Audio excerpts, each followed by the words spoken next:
Hi everybody.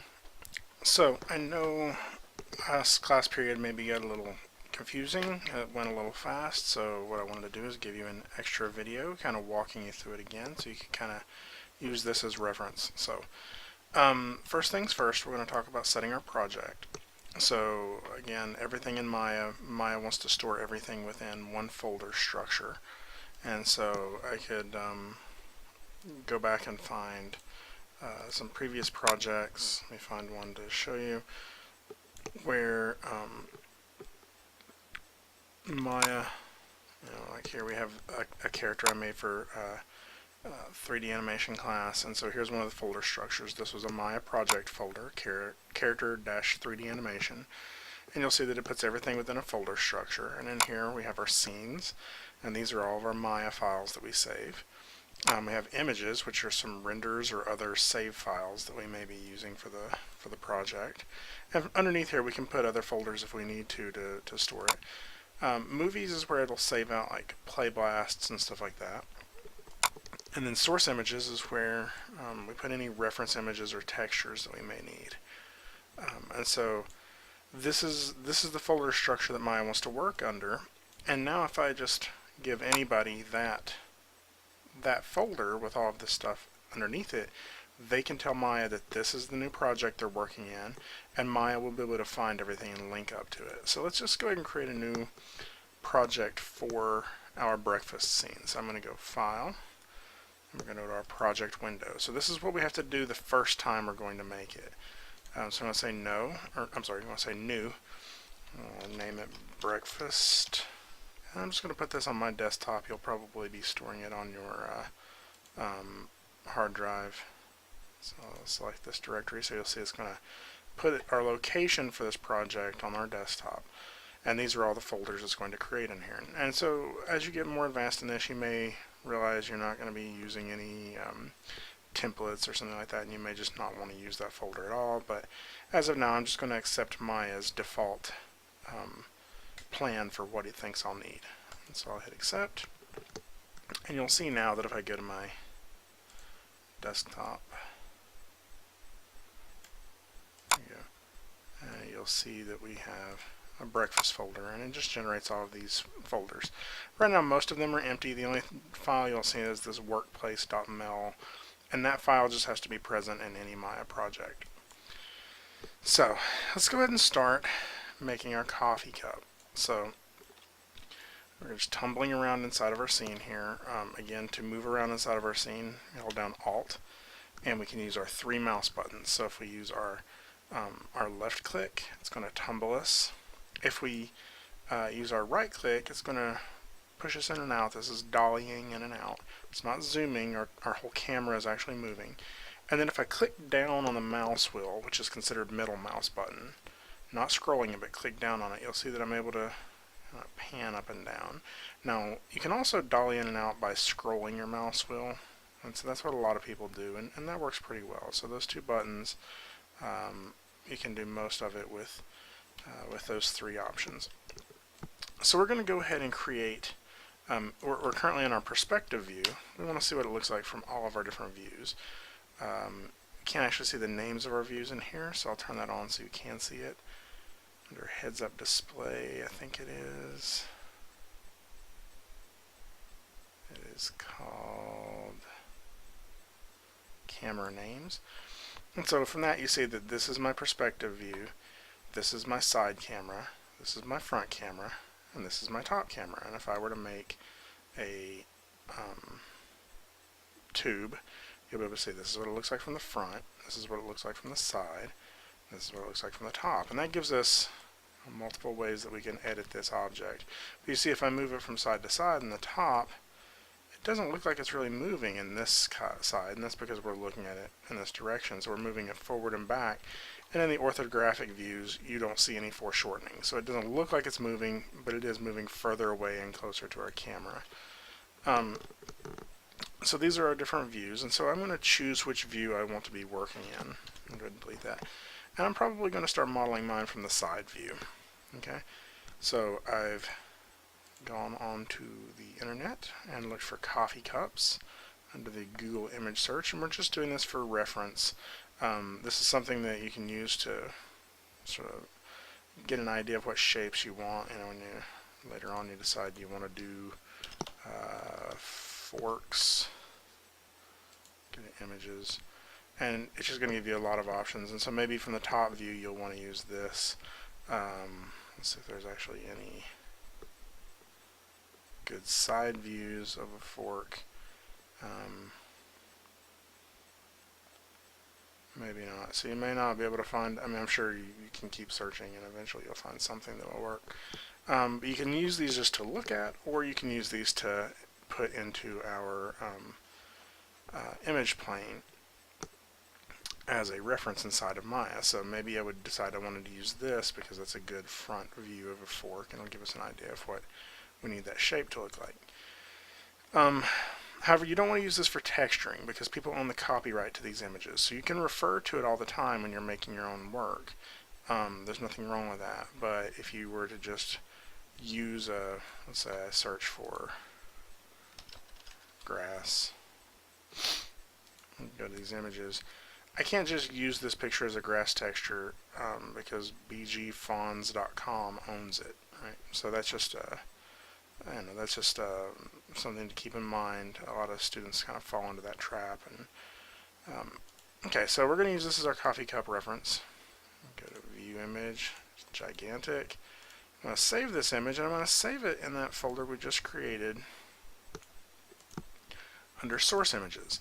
So usually source images is where I put my textures and my reference images. So I usually divide this up and I put a new folder in here for reference. And that's where I'll just put this file to save it for me. Okay, so how do we load this in here? So there's a couple of different things we could do. One, we could create a plane if we wanted to, right? And we could just apply this as a texture onto this plane. The problem with that is one of the purposes of doing this is so I can use it as a guide to see how my model looks, right? And so we can see that with 4, 5, 6, 6 is going to, if I use 4, 5, and 6 as my shortcut keys, 4 is wireframe, 5 is shaded, and 6 is going to show the texture that we're going to apply to it. But if we do that, and I decide I need to see through my model to see how how the reference lines up to it, and I hit 4, the texture will disappear. So to do this, sort of the way that's probably going to be the easiest for us, we're going to use a special type of textured plane. It's called an image plane. Okay, so if I go up here to the top, I want to do this in my side view. And so in my side view viewport, I'm going to go up here to this button here. So we got our camera attributes, our bookmarks, our image plane. So if I click it, there's another way to get to this as well. If we go to view, image plane, and import image. Both of those will do the same thing, but if I just click this image plane button, it's just going to take me to my source images folder, and I'll point to this. Now let's say you just logged on to Maya and it didn't take you to that source images folder.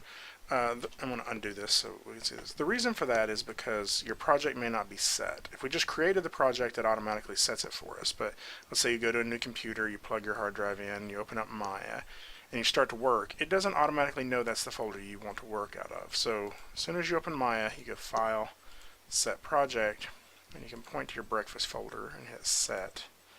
And now it will automatically go to that folder when we go to look for it. Right? So there it is, white coffee cup. Open. Okay. So once it immediately creates it, you'll see that we have this locator that allows us to move it around wherever we need to.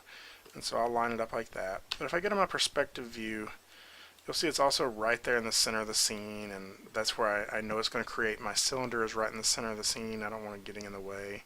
Thanks, Avast. So I'm going to just move it back, or probably this way, because I think that's the direction I want it to be in. I'm going to move it back in that direction just to kind of get it out of my way. Right? And you'll see the visualization of it. This is where my front camera is. This is the representation of my front camera looking in this direction. And so basically I just want to move it a little bit further away so I can put the coffee cup between the camera and this image plane. Because if it's in front of it and I put a model here, then the image plane will be blocking it. Okay, so I'm just moving that back there just so we can see it. And also, although this is nice to have the grid sometimes, right now it's going to annoy me, so I'm actually just going to toggle it off. I can toggle it off with this button here. Okay. So, there we go, all set up and ready to start modeling. So we're going to start off with a cylinder shape. We can start with a lot of different shapes to start getting this. I could actually start with a box if I wanted to and sort of sculpt it into a cylindrical shape. Some people mentioned we could start with a torus to get the handle, but it's going to be harder to generate the coffee cup shape from the end of that torus than it is to generate a handle out of the side of a cylinder. So I'm going to use a cylinder. And so I'm going to click here, and you'll see in mine it automatically creates that cylinder at the origin point of the grid. Right? It automatically creates it right there. Now, if yours isn't doing that, there's a chance what's going on is under Create Polygon Primitives, Interactive Creation is checked on. So let me show you why I don't like interactive creation. Is that when I go to create my object, right, it allows me to drag out, it allows me to push it up. Right. And I just don't like to get this back where I want it. I actually have to go over here and just reset my values to 0. Right. So I mean it's not bad, but it's just what I like. And on top of that, if I go to my polycylinder 1 input, you'll see that my radius is 3.131 and my height is this weird number here. And so it just puts a lot of numbers in here that I don't really want. So if I turn off interactive creation and I just go create polygon primitive and I'll choose cylinder, you'll see that it creates it at the origin point, so all these numbers are 0, and it creates it with a radius of 1 and a height of 2 just by default. So these are just clean numbers. I always know what it's going to be set at. Now if we wanted to set it at something different, we can always choose the options box under here. So we go create polygon primitive cylinder, choose this little box to go into the options. And so let's say I wanted it to start off at a height of 4. I can, and I hit create, and it'll make it like that automatically. Now since I've changed that option, if I create another cylinder, it will automatically create the cylinder with the options that I changed. So we can go back in there and change those to whatever we want it to be, how we create our default cylinders. But eventually you will start reusing the same types of models over and over again. And it's just nice to be able to click that button and not have to click 2 or 3 more times to actually get your cylinder. So yeah, I'll go back here and go edit, reset settings, hit create. And it's just going to create me a default cylinder right there in the center.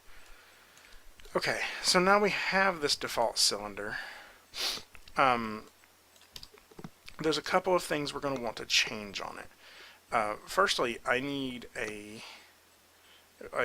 if we go look at our inputs, we have the radius of 1, the height of 2. That's fine. We can adjust that. But we need more height subdivisions. And the reason we need more height subdivisions is because we need to be able to extrude out of here and connect our handle together. So I'm just going to crank this up to, let's try 5. Okay. Now we can also change the number of subdivisions around it and make it really high or really low.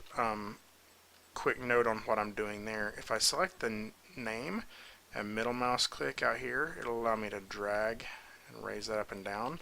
But you can always just type it in as well. So what I'm going to do is I'm just going to set this to 18, and I want to show you why. I need to be able to extrude out of this object and create our handle later on, right? But if I extrude now, like you see that it's not head on to this direction that I need to move. It's kind of angled, right? And so I want to create a polygon that's sort of flat to that angle just for cleanliness reasons. And so if I go in here and I start turning this down or up, so I can turn it down to 18, you'll see now that that face is directly perpendicular to that axis, and I like that. It doesn't have to be 18. We could also probably do 22, and that works as well if that's more. So the problem with it is like it's that 20 divides evenly by 4, Anyway, don't worry about the math too much, but just know that we can just adjust that and get it to where we want to. And I'm going to go ahead and go with 18 because that's pretty nice. Like that's not going to be too big of a deal.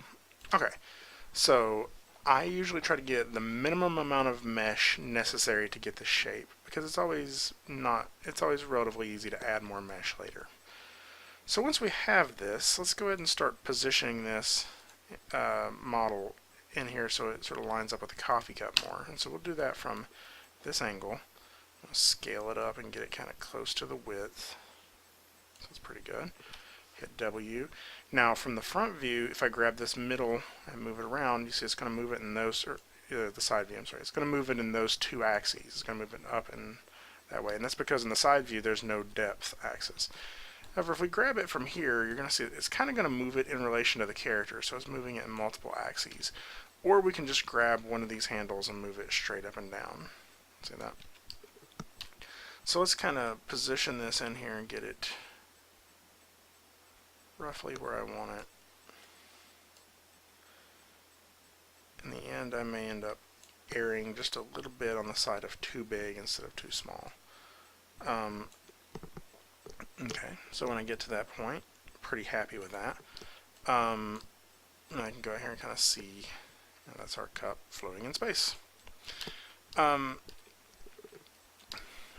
sorry, the way I did that is if you hold down spacebar, it's going to pop up your marking menu. You can go perspective, right view, top view, left view, back view, bottom, front. And so I think our right view is the one we've been viewing it from.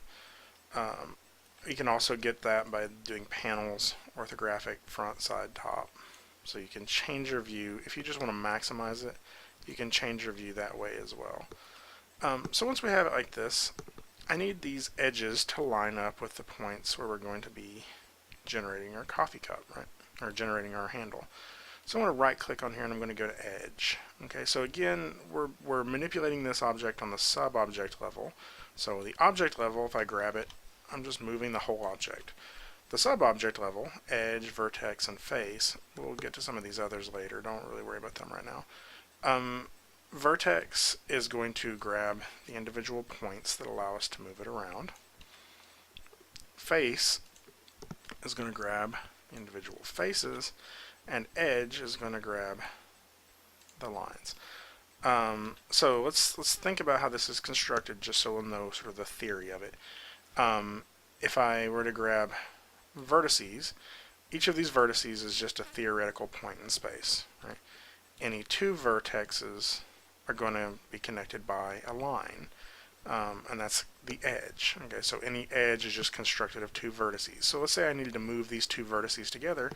I can either click on one and hold shift and click the other, move those two together, or I can right click and go to edge and select the edge that moves both of them and move that around. Okay, so any face is going to be constructed of an enclosed area of edges. Okay, so a face can be 50 edges around, or it can be 3, and 3 is the minimum that you could make because 3 is going to make a triangle, right?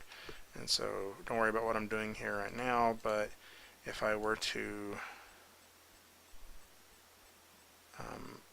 get a multi-cut tool here and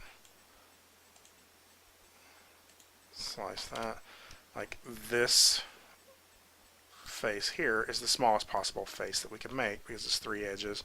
2 edges is not going to be a face because they're going to be right on top of each other. So I'm going to undo that.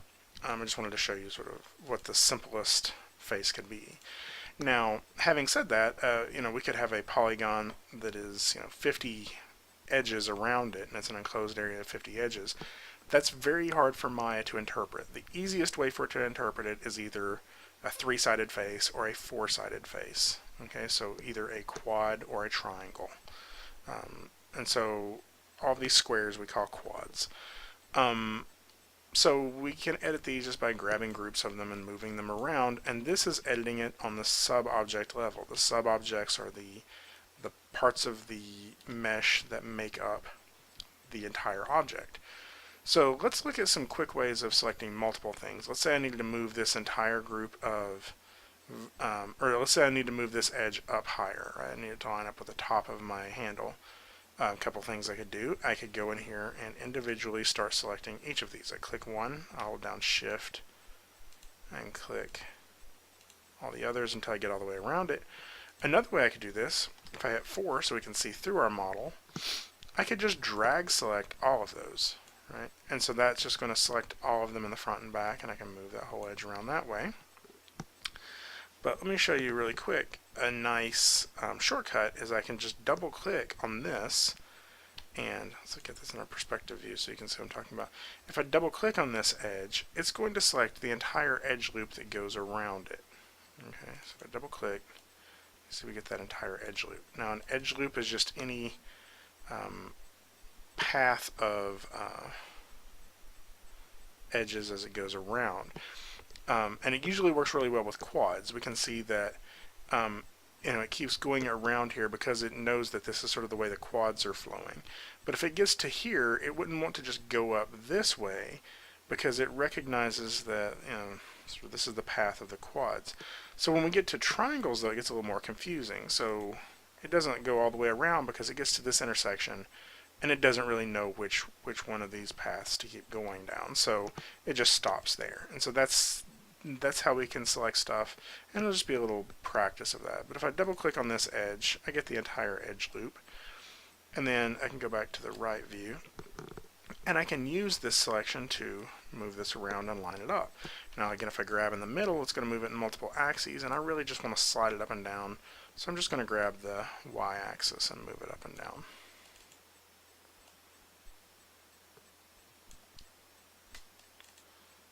I'm going to do this and just sort of line these up with the place that the coffee cup extrudes from. Okay, so go back to my perspective view. It's looking pretty good. Okay, so now the next thing we need to do is extrude the top of this into the model so we can get the hole in our cup. So I want to go to my faces, just hold Shift. I'm going to select multiple faces. Actually, I'm going to select all these faces. Now you need to be careful because sometimes you'll actually like drag select or something like that. And when you do that, you'll see that you may end up selecting objects on the side by doing that by accident. Because you can select through an object. So we need to make sure we haven't selected anything we didn't want to. And then we're going to go to Edit Mesh. And we're going to choose the extrude option under face. Now there's an extrude option under edge and under vertex too. Now if I choose the one under vertex, you see that that's not the result I was going for. And if we did the one under edge, I mean, although these are useful tools, maybe I need to extrude something. I mean, that's useful. I could use that to model something. What I'm needing to extrude now is faces. So edit mesh, extrude. And so the extrude tool is going to give me a couple of options. First, you see I get this new locator. That locator has arrows to be moving this extrusion.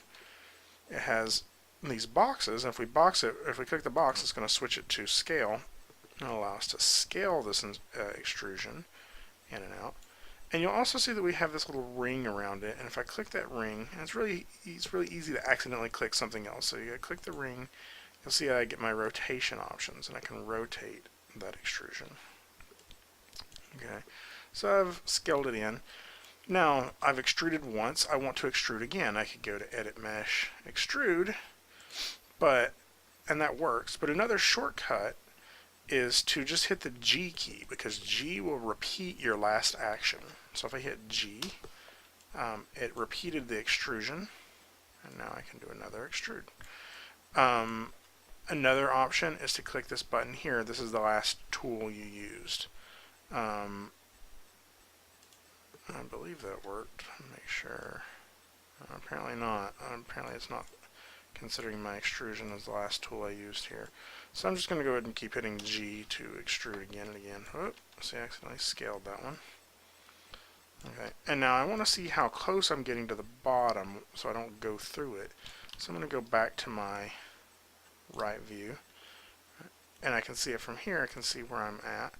or I can hit 4 so I can kind of see through it. And this may be a little bright for you, so I can just kind of extrude down here and get really close. I'm going to hit G a couple more times because I want to get a little bit of a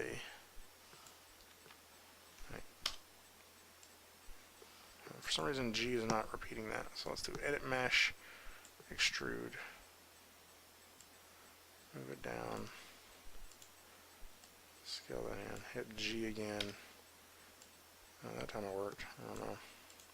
And so I'm just kind of rounding out the bottom of it a little bit so we get a little bit more of a roundedness on that. Okay, so now if we go to our perspective view, if obviously I kind of rounded off the bottom a little bit on the inside. Okay, so we got that.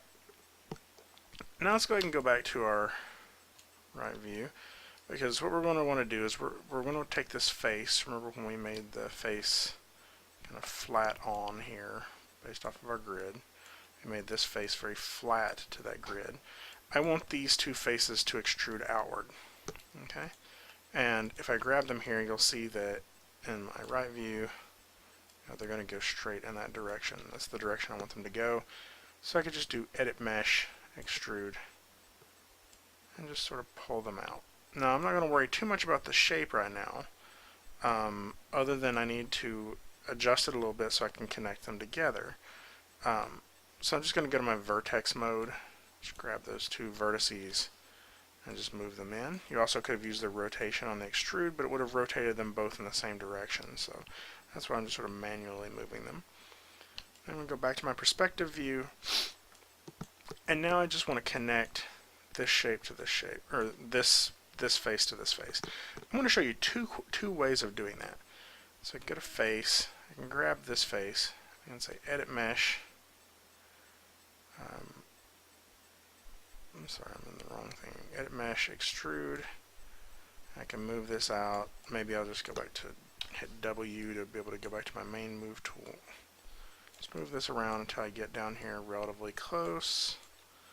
Again, from my right view, move that down like this so they're kind of facing each other. And so I just need to be able to, get these two to stick together, but I don't need this face that's on the inside anymore. So I'm going to right click and choose face. No, come on. Face, that face. I'm just going to hit delete. Okay, again, you can only do that with faces. You can't do that with edges. Let me show you why. If I delete this edge, if I just hit delete on it, look, I deleted that edge. But the thing that's happening now is this face now has 1, 2, 3, 4, 5, 6 edges. And although that doesn't seem like a big deal, it's actually very messy because Maya doesn't know how to generate this 6-sided face very well now. It doesn't know how to render it, right? It doesn't know where it is, and so it's kind of hard to see like where that edge is. And so that's just a bad idea to do that. We'll talk about cleaner modeling practices later, but you want to keep everything as much as you can in either 4-sided faces or 3-sided faces. So once we get it to this point, now we're going to weld these two, or these vertices together. So I'm going to go to edit mesh. I'm sorry, I'm going to go to mesh tools. Let me move this. And I'm going to choose the merge vertex tool. And so I can click this and drag. I'm just going to get the option to, click the first vertex, drag to the second vertex, and it'll just weld them together. Okay, so that's a good start. Now I'm going to show you another. I'm going to undo until I get back to before I extruded that, if it'll let me. Okay, so that's before I extruded it. Alright, I can grab this face and move it around. Now I'm going to show you another way of doing this. Okay, so I'm just going to select these two faces now and hit delete. Okay, so I got these two openings. So there's another tool that will do something similar. So if I grab this edge and this edge, I want to tell Maya that I just want to connect those two edges with another face. Okay, and that's called the bridge tool. So you see it here, bridge. I'm going to go into the options, and like if I choose it by default, you see it's going to divide it 5 times when it bridges. It's going to get like these 5 spans in it. So just for my purposes, I just want one, like, or maybe maybe you could do 2 if that's what you really want to do. But just for cleanliness reasons, I don't want any divisions at all. So I'm going to hit bridge, and it's just going to bridge it with a single face, right? And so I can do that again with this face, just select those 2 and hit G to redo it. Select these 2, hit G.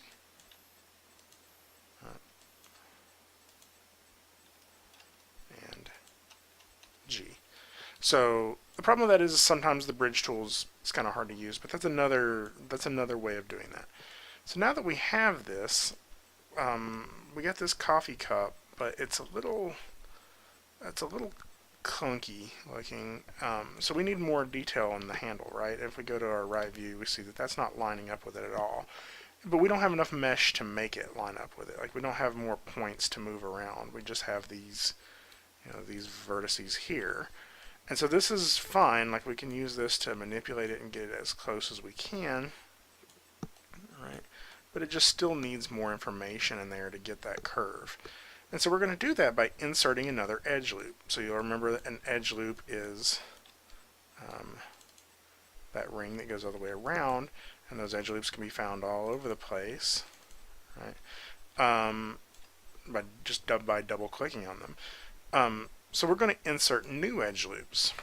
So I'm going to go to Mesh Tool, Insert Edge Loop Tool. Let's go to our Options box.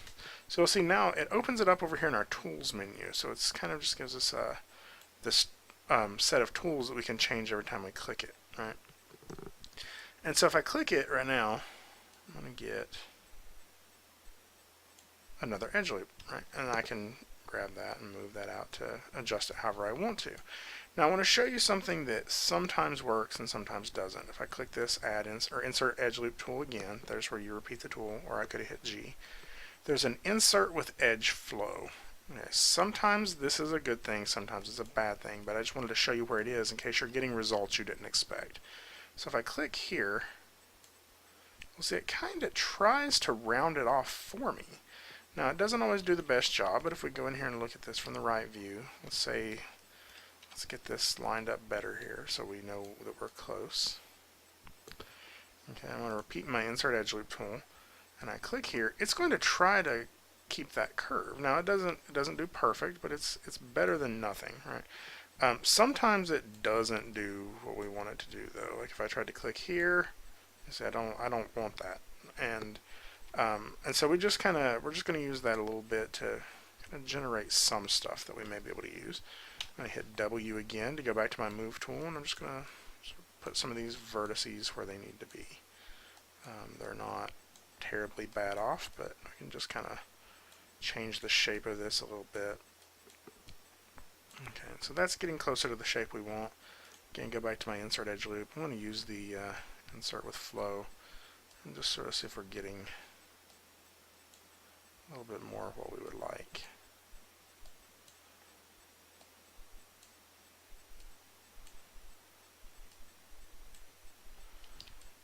So if I go back to perspective, that's not looking too bad. So you notice what happened though is it kind of bulked it up. I kind of made it a little thicker. And I didn't necessarily need that to happen, so maybe inserting it with the edge flow is not the best idea.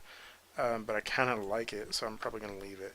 Now let's talk about smoothing of this. So I can, if I just hit W, go back and select the object, I can go to Mesh and smooth it. There.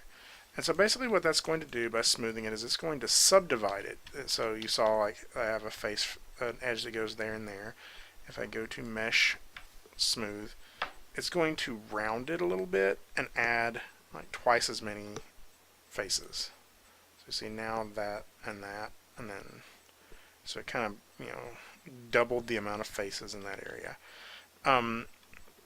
And that's nice, but then you get a lot of geometry that you like now editing this object. If we smooth it, like that's way more faces to have to manipulate, and if I have to change the shape of this handle, that's a lot more work to try to make that happen.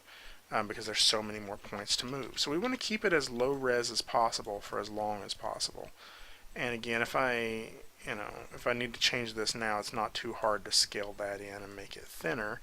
But if it had twice the number of vertices in it, it would be difficult. So what they have is, and this is, it's a smooth preview.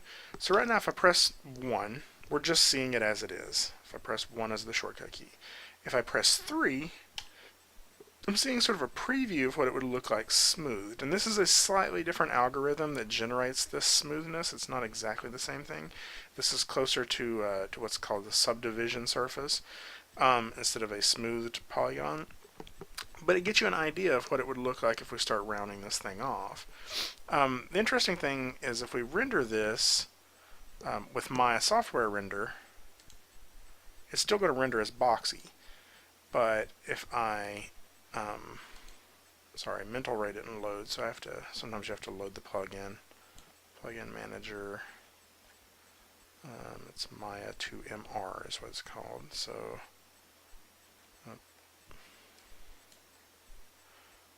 Maya 2MR, sometimes it doesn't load.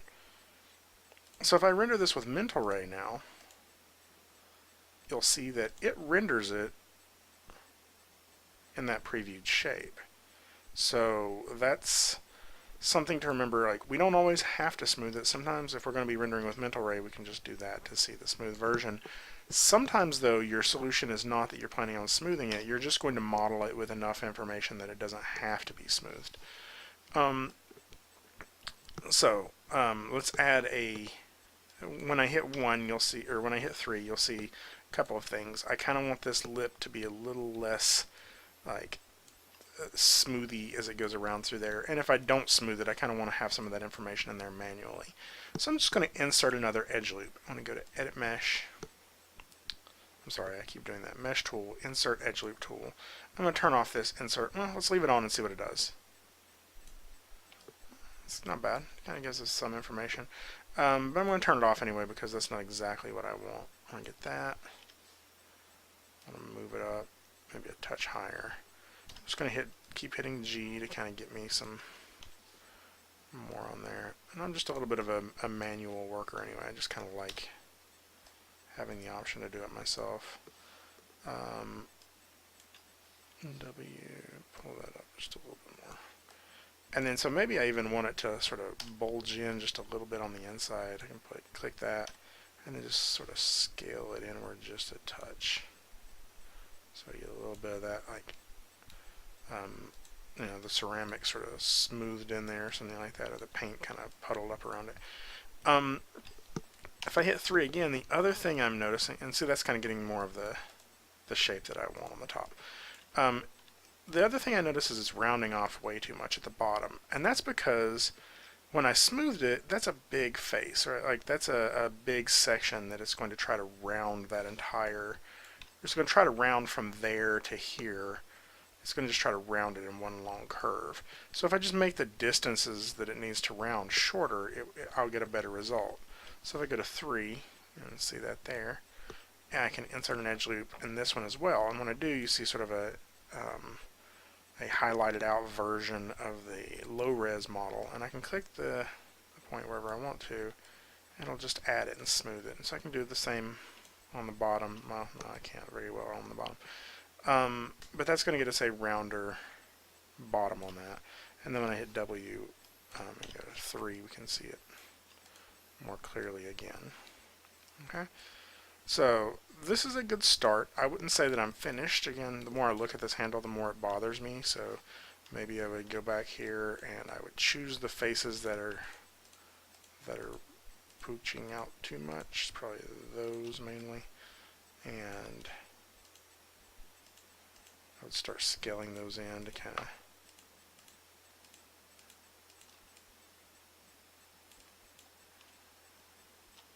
I'm 100% sure I need that one. Let's see what that does. It's a little bit better. And something else I would do is I kind of want this to start fanning out as we get closer to the top here. So I kind of want this to be a little wider there. So that's just me double click my edges and sort of scale that in. So I just like that a little bit better. And so we can just go in here and edit these edges in this level to get it to look the way we want. Maybe I also want this to sort of dip up just a touch in here. Yeah, so it's not bad. And maybe I want the same thing here as well. I want to grab these edges and sort of scale them out a little bit. And this lets us visualize how this is going to look if we smoothed it out. Okay? So, hopefully that makes sense. If we step away from this now and look at it, it's not a bad looking coffee cup. So last thing I would say is this is feeling really round, right? And so we've learned the tools that we need if we wanted this to be a little sharper on the edge. And so if I go in here and hit 1 so we see this, one of the things that maybe we could do is actually insert an edge loop around here so it doesn't round it off as much. So let's try that and see what it does. Edit mesh, insert edge loop. I click there. You see it's going to take it all the way around that because that's one long section that makes up that edge loop. And I click that. And now if I subdivide that, so we get a little bit of a sharper point there. Right. So let's undo that. You can kind of see the difference. So we can go back to that insert edge loop tool. And so if I insert it in higher, maybe I get a sharper point along the top. And then I could go in here and sort of round some of that off and make this a little,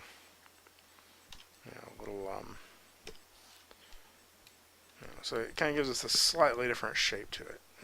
You see what I'm saying? So those are different things that we can do to sort of slightly edit our model.